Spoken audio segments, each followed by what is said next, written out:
Welcome to pharm medicaments. Unit 1 communication skill का जो part छूटा हुआ था, second part perspectives in communication, है ना। पर्सपेक्टिव्स मतलब क्या होता है? दृष्टिकोण, मतलब कि क्या नज़रिया है, हम जिस तरह से देख रहे हैं कोई बात हो रही है उसको, है ना। हमेशा देख रहे हैं या सुन रहे हैं, जो समझ रहे हैं अंडर कोई भी चीज़ अगर हम लोग समझ रहे हैं तो किसी भाव से समझ रहे हैं ना, कि कोई कैसे कह रहा है, तो एक मन में कुछ चलता रहता है ना। अगर इमोशनल है हम, ठीक है, तो उस हर चीज़ को इमोशनली लेके जाते हैं, है ना। अगर गुस्से में है तो कोई कुछ भी कह देगा तो वो चीज़ हमें एक चुभती रहती है, ठीक है। तो अलग अलग नज़रिया होता है कहने का, पर हम किस तरह से ले रहे हैं, हम उस बात को उसी तरह से समझते हैं। तो इन्हीं इसका इंट्रोडक्शन है, देखो फर्स्ट पेज में। जैसे कि इसमें लिखा हुआ है कि हर इंसान को चीज़ों को देखने का अलग अलग नज़रिया होता है और उनको समझने का भी अलग अलग नज़रिया होता है। उसी को कहते हैं पर्सपेक्टिव। हमारा पर्सपेक्टिव यानी जो हमारा दृष्टिकोण है वो अलग अलग चीज़ों पर निर्भर करता है। जैसे कि हमने पहले उस चीज़ को किस तरह से एक्सपीरियंस किया है ना। जैसे कि कल्चर हमारा कैसा है, हमारी कैसी भाषा है, हमारे कैसे भाव हैं और हमारे आसपास का वातावरण कैसा है, इन सब चीज़ों पर निर्भर करता है पर्सपेक्टिव हमारा। कम्युनिकेशन में ये एक बहुत ही इम्पॉर्टेंट रोल प्ले करता है ना, कि जैसा हमारा पर्सपेक्टिव होगा वैसे ही वो हमारे ऊपर प्रभाव डालेगा, वैसे ही हम किसी बात को समझ पाएंगे, है ना। कि अगर मान लीजिए किसी इंसान को हम हमेशा निगेटिव लेके चलते हैं कि ये निगेटिव ही बात करता है, तो अगर कोई पॉजिटिव बात भी वो कहेगा तो हमको वो निगेटिव ही लगेगी, क्योंकि हमने उसको समझने की कोशिश नहीं की उस टाइम। हमारा जैसा माइंडसेट था, जैसा हम सोच रखे थे, वैसे ही हम उसके बात को समझ रहे हैं, ठीक है। अब इन्हीं अंतरों के कारण जो मैसेज होता है या जो बात कही गई होती है वो अलग अलग लोग अलग अलग तरीके से समझते हैं, है ना।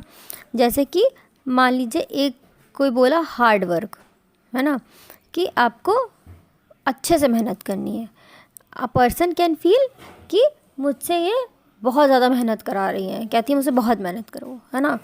But another way it can be taken in a positive sense, ठीक है। हम लोग इसको अगर पॉजिटिव नज़रिए से देखें तो क्या वर्क हार्ड मतलब कि हम अपने पे और इम्प्रूवमेंट करें, हम इससे मोटिवेट हो सकते।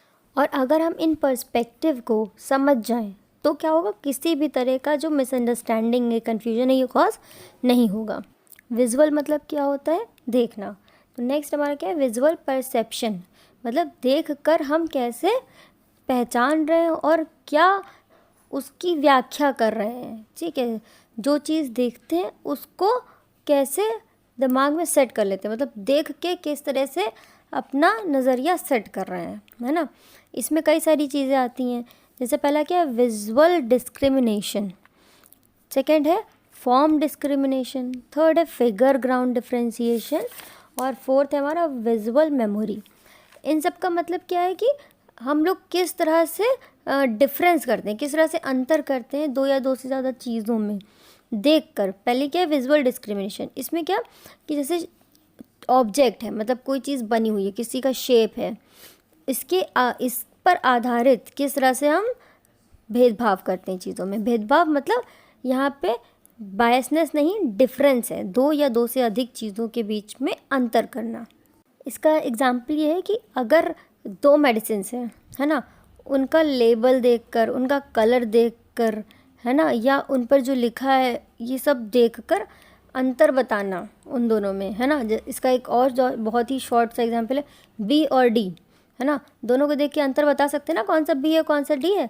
तो उसके आकार पर निर्भर होकर उन दो चीज़ों के बीच में अंतर बताना, that is visual discrimination. Second है फॉर्म डिस्क्रिमिनेशन।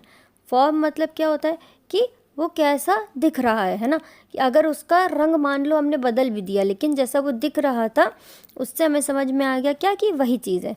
अगर हमारी कॉलेज की बस है, कहीं से भी गुजरती है, हमें पता है कि वो हमारे कॉलेज की बस ही है। भले हम जाते दूसरे एरिया से, लेकिन अगर दूसरे किसी और एरिया में दिखेगी तब भी हम समझ जाएंगे ना कि हमारी कॉलेज बस ही है। That is called form discrimination.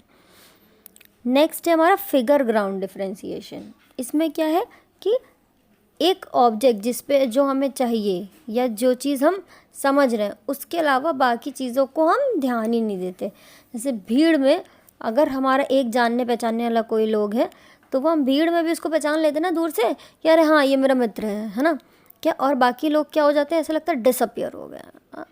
ऐसा होता नहीं exactly, but what I am trying to say कि हम भीड़ में भी एक इंसान जिससे हमें मिलना है उसको हम ढूंढ ही लेते हैं, है ना, बाकी सारी चीज़ों को निग्लेक्ट करके, मतलब इग्नोर करके। विजुअल में हम लोगों ने क्या देखा कि शेप या कोई ऑब्जेक्ट है उसमें छोटा भी अंतर हो तो हम समझ जाते हैं कि वो ये वही है ना, क्योंकि बी और डी बस अपोजिट है, बाकी दिखता तो एक जैसा ही है ना। फॉर्म डिस्क्रिमिनेशन में मतलब कि अगर उसका अपीयरेंस मतलब जैसा वो दिख रहा है उसको बदल भी दे तब भी समझ जाएंगे कि वो क्या है।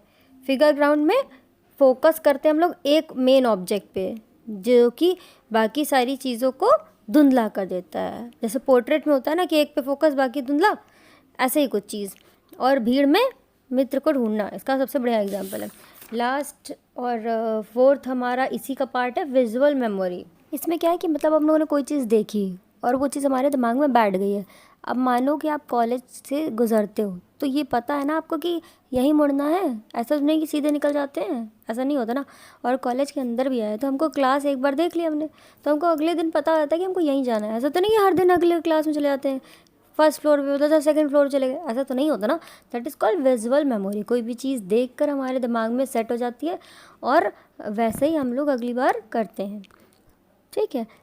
और अच्छा अगर हमारा विजुअल परसेप्शन होगा तो हमें पढ़ने में, ऑब्ज़र्व करने में, कोई भी चीज़ समझने में, है ना, या कोई साइन दे रहा है, कोई जेस्चर्स मतलब कुछ हैंड मूवमेंट कर रहा है या कुछ कह रहा है तो we are aware about that, हमें पहले से पता होता है कि यही होना है।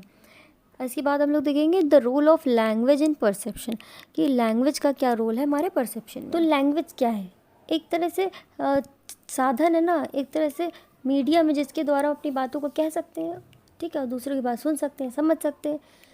केवल यह एक माध्यम नहीं है जिसके द्वारा हम अपने विचारों को प्रकट कर सकें, ये उनको आकार भी देता है, एक तरीका होता है कहने का।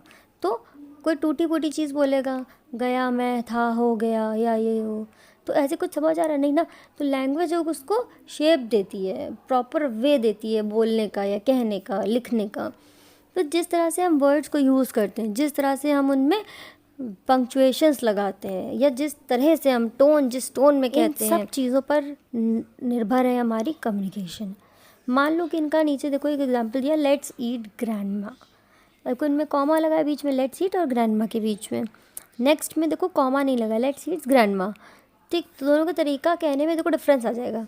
चलिए खाना खाते हैं दादी माँ, चलिए खाना खाते हैं दादी माँ, ठीक है। तो दोनों के कहने के लहजे में डिफरेंस आ गया, एक पंक्चुएशन साइन से केवल पूरी तरह से चीज़ बदल गई, उनका टोन बदल गया कहने का, ठीक है। अभी नेक्स्ट एग्जाम्पल जो दिया है उसमें क्या दो तरीके से गुड एफर्ट बोला जा सकता है, या तो मैं बोलूँ गुड एफर्ट्स, ठीक है, तो इससे क्या लगेगा, हाँ बच्चे को मोटिवेशन मिला, बट दूसरा क्या, बहुत बढ़िया है गुड एफर्ट्स, अच्छा काम किया, हाँ, तो that is called good efforts in a sarcastic way, है ना। इसके आगे कुछ और फैक्टर्स है जो कि अफेक्ट करते हैं पर्सपेक्टिव को, जैसे कि हमारा पास्ट एक्सपीरियंस, पुराना जो हमने देखा है या जो एक्सपीरियंस किया है, जो अनुभव किया, उस पर भी निर्भर करता है। कि जैसे अगर एक स्टूडेंट गया कभी स्पीच देने स्टेज पर और वो भूल गया तो अगली बार उसने चाहे जितने अच्छे से प्रिपेयर किया एक बार उसके मन में थोड़ा ज़रूर आएगा, लगेगा, एक नर्वसनेस लगेगी। सेकेंड है प्रीजुडिस, इसका मतलब क्या है कि किसी के लिए अपने विचारधारा पहले से ही सेट कर लेना, ठीक है। अब हमें ये पता है कि हम बायस हैं उसको लेकर, है ना, कि हम भेदभाव कर रहे हैं, लेकिन फिर भी हमने जो सोचा हुआ है उसी पर आगे बढ़ते रहना, है ना। जैसे कि नए एम्प्लॉयज़ जो भी हैं वो लेस स्किल्ड होते हैं, उनके पास जो स्किल्स है वो कम होती हैं, है ना। तो इससे क्या होगा कि हम ये चीज़ नहीं देख पाएंगे कि उनके पास फ्रेश थॉट्स हो सकते हैं, फ्रेश आइडियाज़ हो सकते हैं। एक एग्जाम्पल है केवल ये। थर्ड है हमारा फीलिंग्स या इमोशंस कह सकते हैं, इसको मूड कह सकते हैं। जैसे हमारा जिस टाइम पे मूड होगा उस तरह से ही हम किसी के मैसेज को समझेंगे, ठीक है। जैसे मान लीजिए कभी हम गुस्सा हैं तो चाहे वो कितना भी सही हमसे कह रहा हो, हमको लगेगा कि नहीं ये गुस्से में ही बात हो रही है।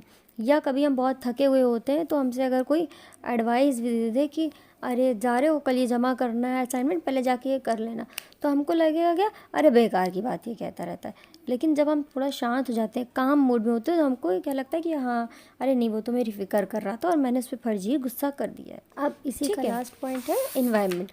मतलब जैसा कि हमारे आसपास का सराउंडिंग है उस पर ही निर्भर करता है कि हम कैसे बात को समझ रहे हैं या जो रिसीव कर रहे हैं थॉट्स को या किसी के बातों को कैसे रिसीव कर रहे हैं, है ना। अगर बहुत ज़्यादा शोर वाली जगह पे जाएंगे तो कोई हमसे कोई बात कहेगा भी तो हमको क्या होगा, टूटी फूटी सुनाई देगी, या आधी चीज़ आएगी आधी नहीं आएगी। कभी अगर कॉल पे भी बात करते क्या होता है, जैसे कि डिस्ट्रैक्शन होता है ना, में इशू हो गया तो क्या होता है, वॉइस डिस्कनेक्ट होने लगती है ना, दैट इज़ कॉल्ड डिस्टॉर्शन। बीच बीच में टूट जाती है आवाज़, तब क्या होता है, मिसअंडरस्टैंडिंग हो जाती है। कोई कहना कुछ जा रहा था, पता चला कोई कुछ कहना चाहता था, उसमें से नहीं हट गया, अब हमने क्या उसको ले लिया अलग तरह से। तो that can be a different thing if you talk in a quiet place और in a good network. Got it. आज हमारा ये जो शॉर्ट टॉपिक था पर्सपेक्टिव वो ख़त्म हो गया, इसी के साथ यूनिट 1 भी ख़त्म हो गई है। एक बार रिवाइज कर लीजिएगा, कोई भी डाउट्स हो तो you can comment and I will answer that also.